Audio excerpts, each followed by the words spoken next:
Welcome to On the Edge with April Mahoney Brains. Here, this is the spot where the conversation is pointed, the guests are sharp, and the responses are never dull. Welcome home, Brains. There's only one requirement to hang out on the edge, is that you open your big brain and close your small mind.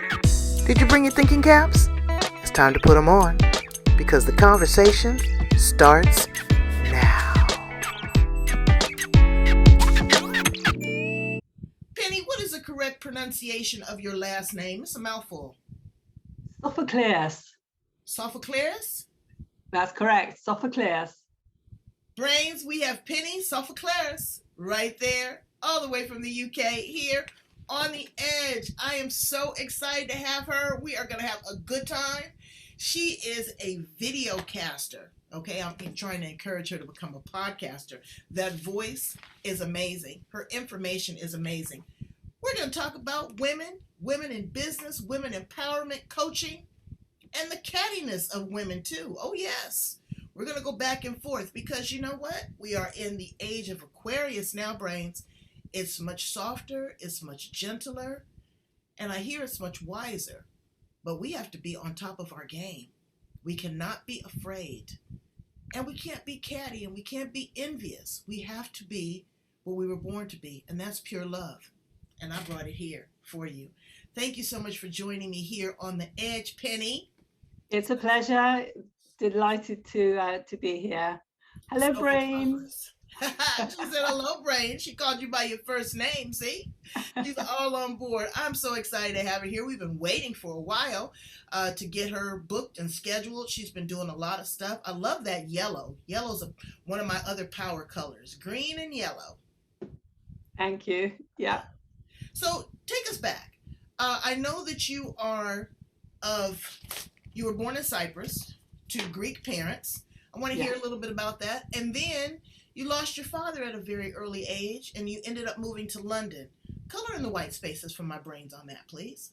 Okay. So I was born in Cyprus and my parents were Greek Cypriots. My father emigrated to England to make his fortune, and my mother followed him with myself and a brother and a sister. And I was 7 when I arrived in England, and I knew not a single word of English, and I was immediately taken to school. My God, that was a nightmare. Unfortunately, my father died when I was 16, and that rather threw the whole family into distress, obviously. However, my mother, who is amazing, she's 95 years old and she's still alive, but she put all the children through schooling, and she ensured that I didn't leave school. I went to university, and I was the first child in my family to go to university. And thankfully, in some respects, it was a blessing to me that my father died, because otherwise I was heading for an arranged marriage within the Greek community. And that kind of rather confronted me with the fact that actually being a woman, particularly in the Greek community, had quite a lot of pressures. And thankfully, I was released from that. But obviously, very, very unhappy and distressed for my father dying. But in some respects, it allowed me to have an English upbringing and a great deal more freedom and a great deal more empowerment. So someone was looking after me throughout that, obviously. I want to tap into something you said. You said your mother followed your father. Yes. Yeah. He came to England. I think he left when I was 5 years old. By that time, my parents had 3 children, myself and 2 others. And after about 2 years, my mother decided that she wasn't going to wait for him to send for her. She borrowed some money from my grandfather and came on the plane and brought the children. And basically she just arranged with him, obviously, that she was coming, and we had a family reunion in London. Let me weave some of that together, because I watched one of your other interviews with one of your other colleagues, and it was amazing. And you talked a little bit about women not following their own dreams, but instead being trapped in the footprints of their spouse. And then you also talked about being a mother with 3 children. Did Yeah. your mother have a career of her own, or was she mostly? No, she was always only a mother and housekeeper. So you know, that was the only sort of career that she ever thought to have, could have. When she came to England, she spoke no English. She basically learned some English, obviously, to go to the markets and to shop and everything, but she was never really educated. She never went to school. I think her schooling finished when she was 10 years old in Cyprus. So she learned only Greek. So really, she never learned to write in English. She never went to school when she was here. So her only path was a homemaker. And, you know, so I think she did some work, but it was very, you know, a mundane sort of finishing in a clothes factory, just to make a bit more money, to basically keep all the children together. However, she was a very intelligent woman because she had the brains to encapsulate in you more and demand more. Yes, I think she did, and certainly I've been graced, I think, with intelligence and some energy, quite entrepreneurial energy, which I think a lot of Greek Cypriots have, to kind of make a career. And when after university, I actually went into banking in the city of London. So I was actually an investment banker for about 12 years. And I professionally retrained after that, really, to be a coach and to be a business coach. So I really worked with people in the city and also quite high-powered women and men when I became a coach. So I've had quite an interesting career, you know, both inside a corporate domain and then really as an entrepreneur and my own business since then. You talked about arranged marriages, you know, that you dodged that bullet. But you did have a marriage that wasn't as successful. What was your awakening in that point to say, you know what, I want something different. I want to change? Oh, that's a really good question, April. I think like a young woman, I married, you know, a kind of Prince Charming idea. You know, the kind of classic 6'2", good-looking bloke. Was he Greek? No, he was English. Yeah, of course. He was English. You know what? Because you might have missed the opportunity. Because honey, them Greek men is fine. Yes, sir. No, thanks. I never wanted to go anywhere near that dynamic. No? Oh, wow. No, having kind of grown up in that environment. No, I'm sure they're lovely, but they weren't for me. I wanted really to kind of establish myself in England, kind of typical immigrant idea, really. But I married an English man. Why did that not work out? Or maybe not so much why it didn't work out. Maybe not so much why it didn't work out, but what was your breaking point? What was it? You said, this is not something that I want to continue with. There's something more that I want for myself. I think I realized that I was in a codependent relationship. I think it's the kind of classic person marrying young, looking up to the husband and, you know, thinking it was wonderful. And then in the reality of actually the marriage, you realize actually he wasn't that wonderful. He wasn't very good to me. And I realized that the growth that I should have had as a human being, as a woman, wasn't happening because I was holding myself back. And it felt like I was always in my own mind. My own unconscious programming was that he came first. And I think this is one of the things that I've discovered, that actually, even today, there's women who are unconsciously programmed to put the man first. And it's not just the men who put themselves first, but it's also women put themselves second in all sorts of different ways. And I think I realized that. And I think what's different in my second marriage is no way am I second. You know, I'm first in my world and I'm first in what I need. I make sure that what I need, I get. And I create situations where I'm constantly learning, I'm constantly growing.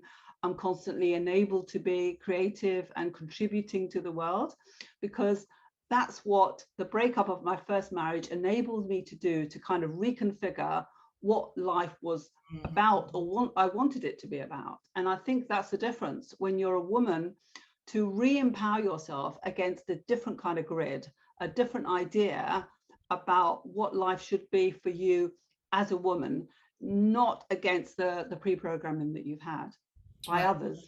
Well, I don't know. I don't know how I feel about this. I'll be real honest with you, because I've been married 37 years to Mr. Magnificent, and it is codependent. He is dependent on me. I am dependent on him, but I am my own woman. I make my own money.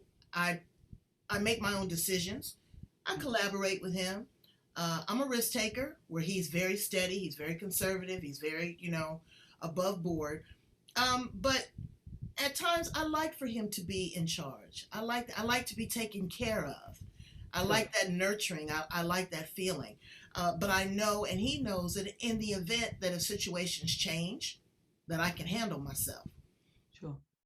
There's a lot of women that have not been brought up in that kind of environment. They are still very victimized.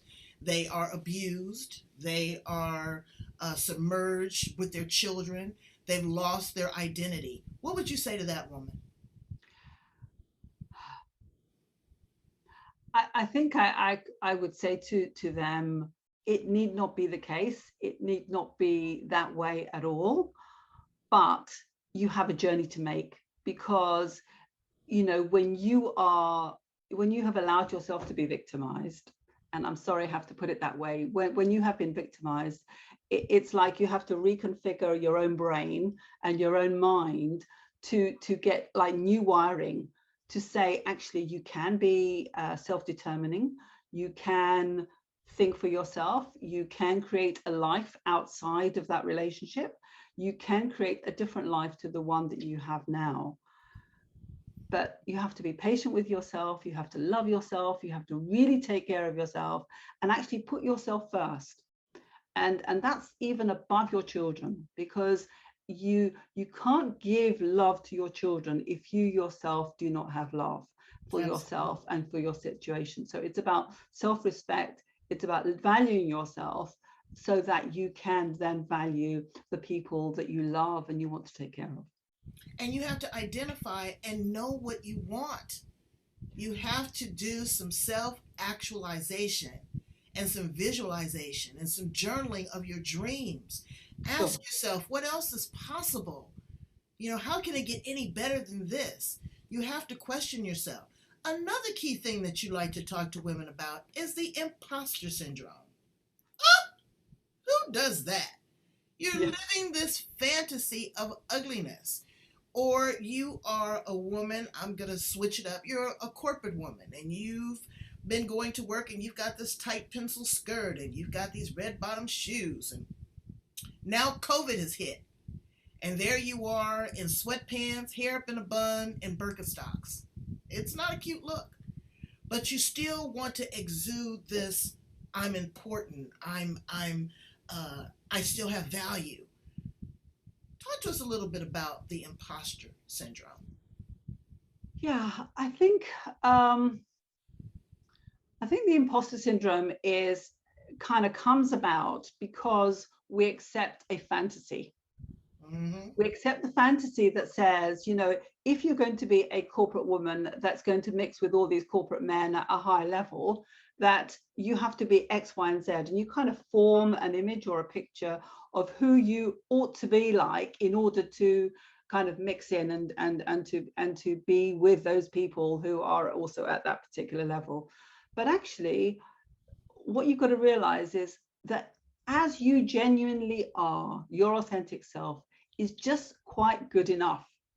You do not have to have the kind of model or sort of picture of what you ought to be like, because it's accepting and building a fantasy view of yourself that you then kind of sometimes fall away from, and you think, I'm not being like this, which is your illusionary picture that you've created, and therefore you think, I'm not like that, therefore I must be an imposter. But actually, it's about recognizing that you as a genuinely authentic person is quite good enough for whatever environment to deal with whoever you're going to meet with. So whether you're going to meet the president of the United States, the chief executive of your big corporation, you are quite good enough just as you are. You are, and you do not have to fit a role. No, but what I have seen, and it's been a challenge when I was in corporate America. Someone asked me the other day, what was your last corporate job? I can't even remember how long it's been since I was in corporate America. But I was beat up, chewed up, and spit out by more women than any man. And it is the backbiting and the catfishing and the like a crabs in a barrel trying to pull you down. That is annoying to me because there is plenty of room at the top.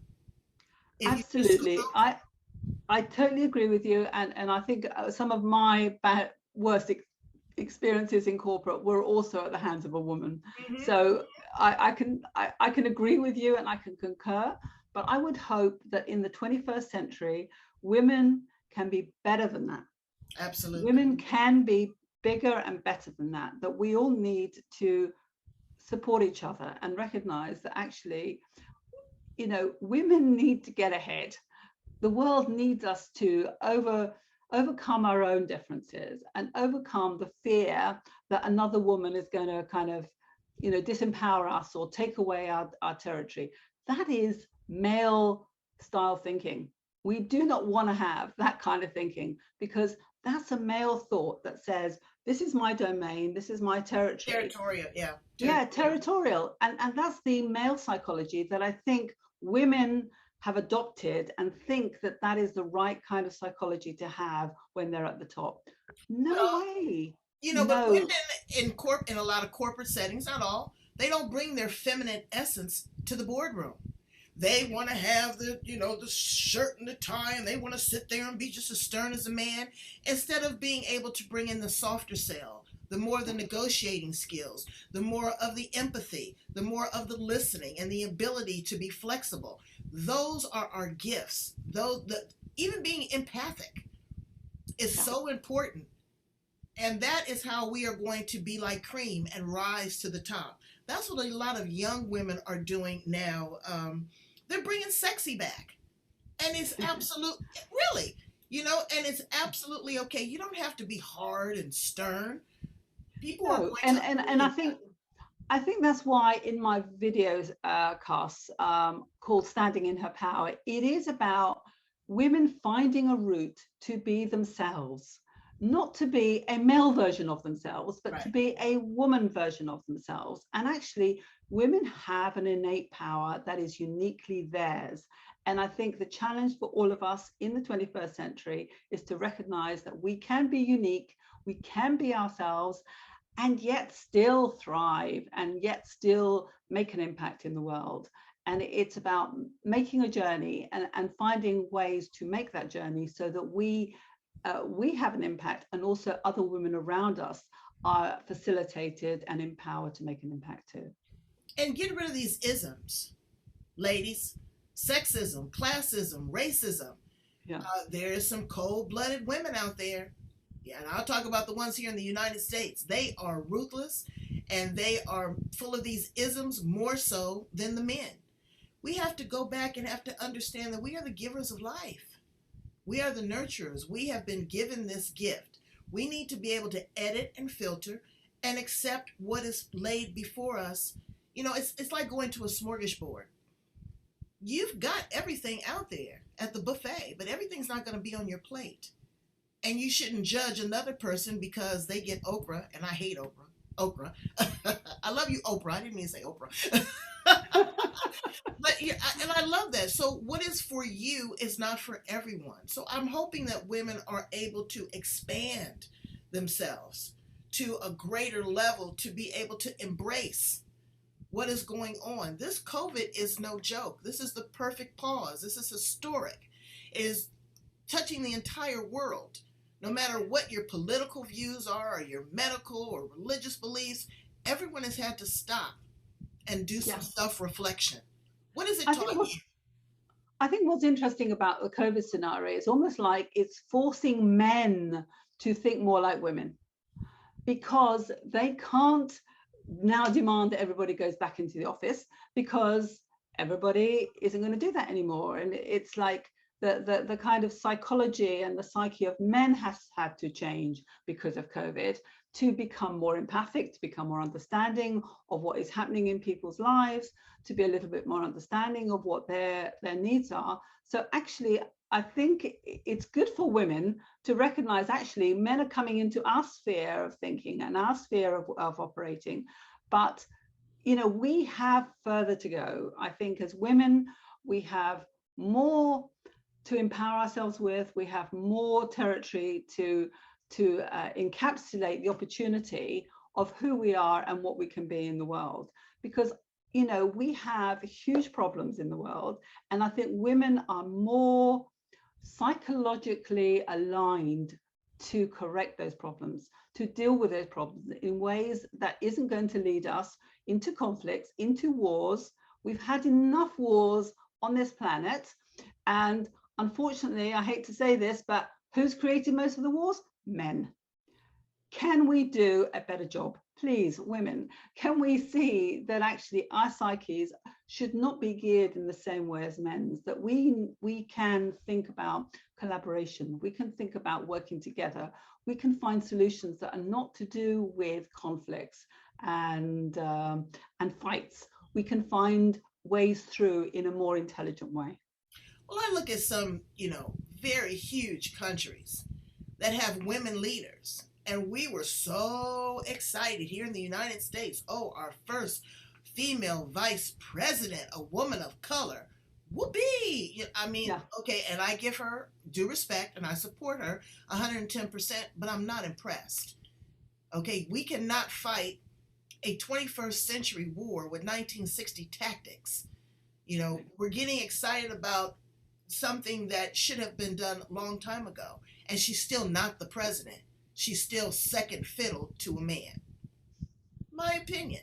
Okay, we're growing, we're progressing, but at a snail's pace.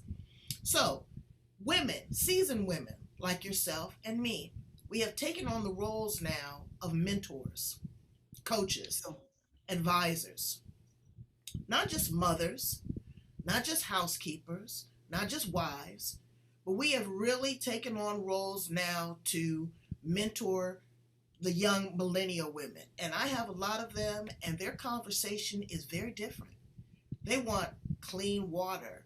They want safe schools. They want more technology. They want equal pay. They don't want to be pushed up on and groped on and disrespected. What are some of the things in your coaching program that you share with your younger women? Yeah, very good question. I mean, I think the interesting psychology of younger women is that they don't see the problems that we've had. Right.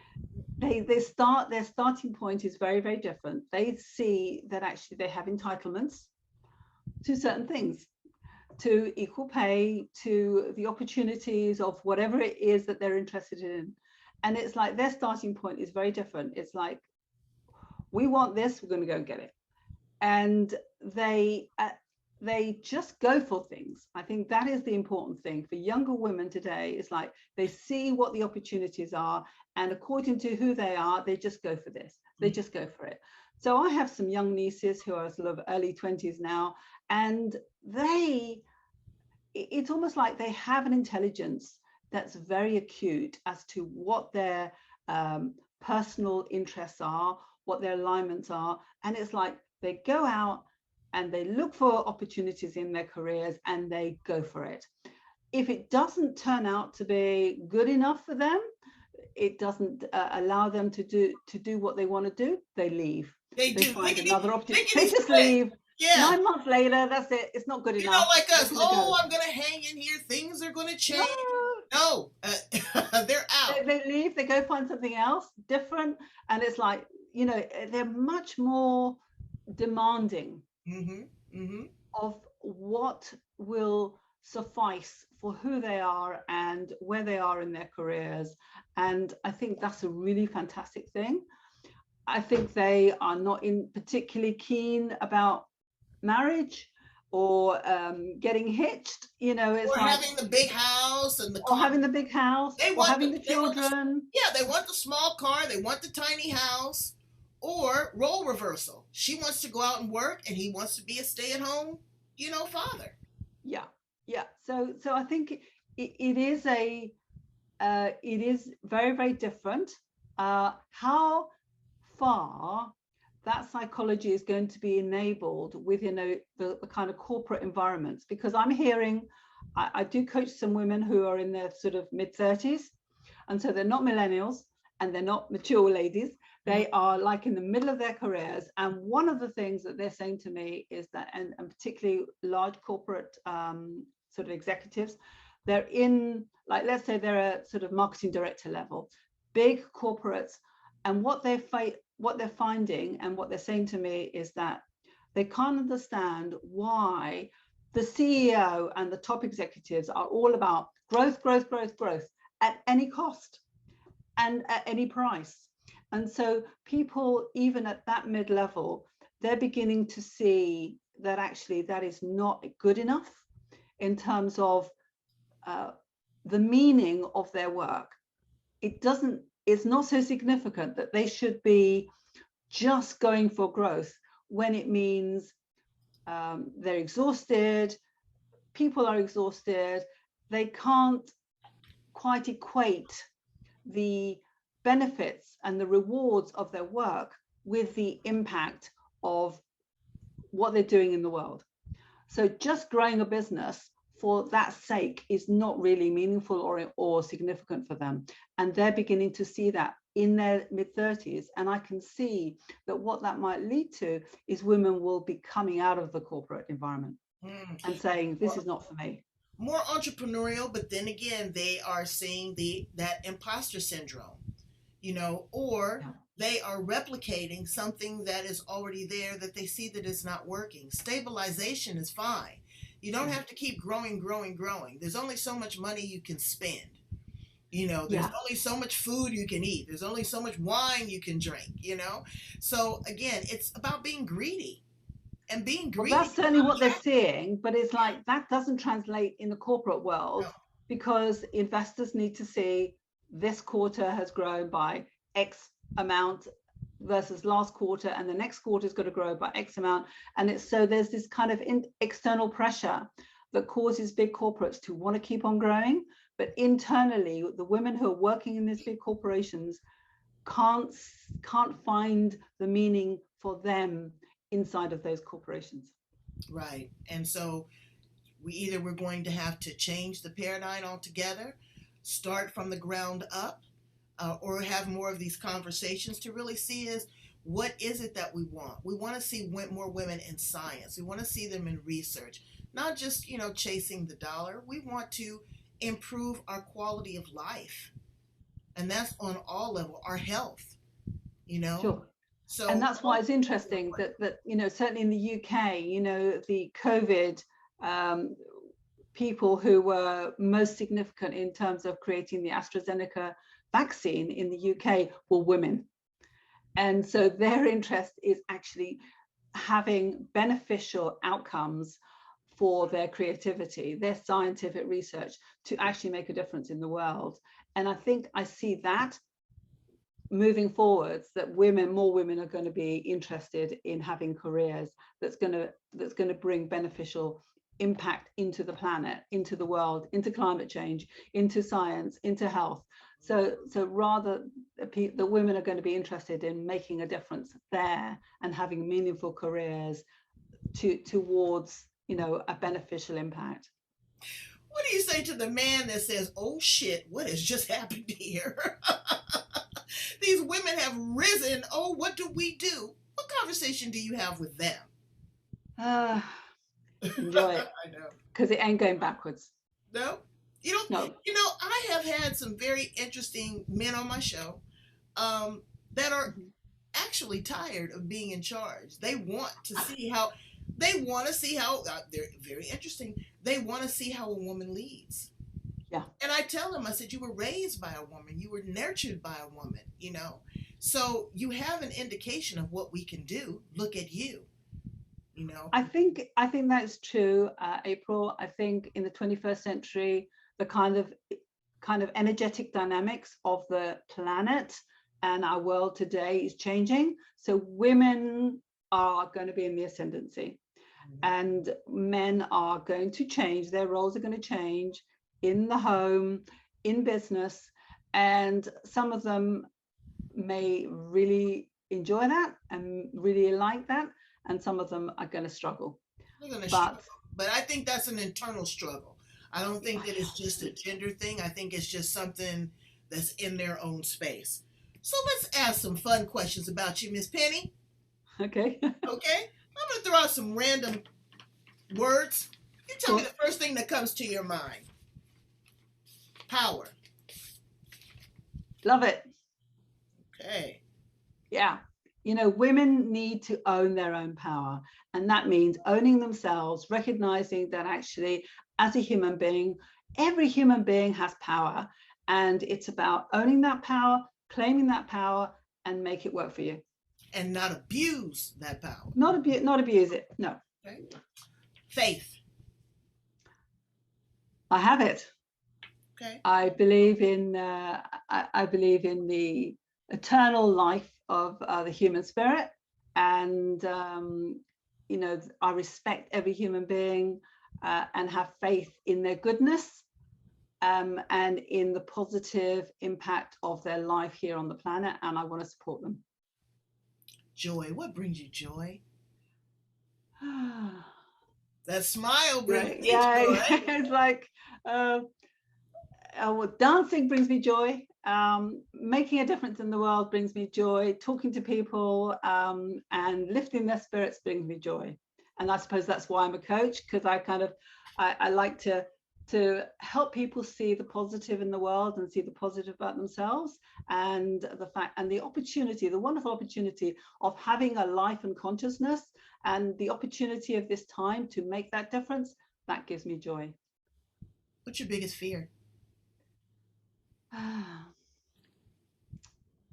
That I won't be able to accomplish as much as I hope to. Oh, wow. What's your favorite flower? Rose, because I love the smell. Okay. And if you were an animal, what animal would you be and why? Oh, I suppose I'm a Leo, so probably a lion. I'm a Leo too. Well, you know what I mean then. You know, it's but I don't want to be a lion. It's too much work. No, I'm a female lioness.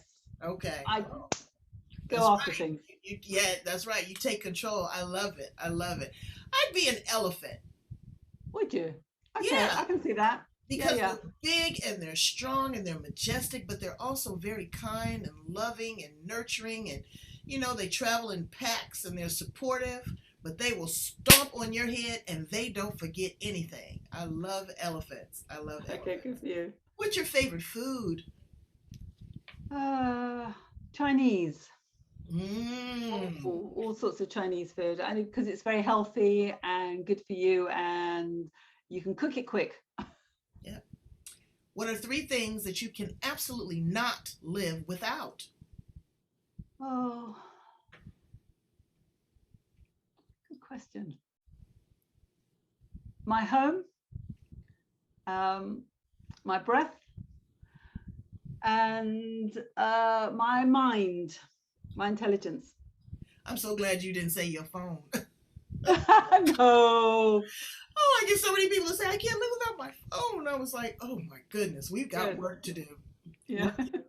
So in closing, I really want to just kind of, Brains, you got a snapshot of who she is and what she's about and how serious she is, how much she cares, how she's reinvented herself and her life. Brains, and she's documented all of this in her book. Penny, tell us a little bit about your book. Oh, yes. Okay. Let me see what it says. It says, Enlightened Leaders, Reintroducing Human Principles into Business. That's a novel idea, because I hear that kindness is really a big thing now in the workplace. What's in your book? I mean, I wrote this book in 2016 and it's on Amazon. I wrote it because in my work with executives, it's like, you know what I was saying earlier about profit, growth at any cost. And what that leads to is a kind of inhumanity in the workplace. People are like nowhere when it comes to profit. So profit comes first, and it's like the humanity principles, the issues around respect and truth and integrity. Those are principles that really should be in the workplace, and they're not really integrated now. And so my book is really, how do you bring those principles back into the workplace and put those before profit? Because it's like human beings need respect, need to be trusted, need to trust other people. They need integrity, they need fairness and justice, and they need truth. They need to be communicated in a truthful way, and they need to be sought to give the truth as well to their leaders.